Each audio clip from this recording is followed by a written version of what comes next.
Klientka začala podnikať 1.1.2015, takže žiadne daňové priznanie. Podniká ako zubná lekárka. Preberá ordináciu od svojho staršieho kolegu. Ordinácia stojí nemálo peňazí.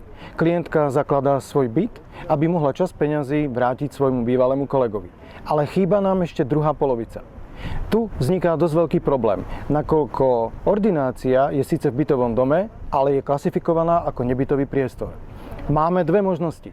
Preklasifikovať nebytový priestor na bytový a zobrať klasickú hypotéku. V takom prípade však splátky nemôžem dať do nákladov. A druhá možnosť je zobrať si podnikateľský úver, následne splátky, ktoré mi z toho vzniknú, dám kľudne do nákladov. Takže založíme nebytový priestor, zoberieme úver na podnikanie s oveľa väčšími úrokovými mierami, ale s výhodou, že všetky výdavky môžem dať do daňového priznania.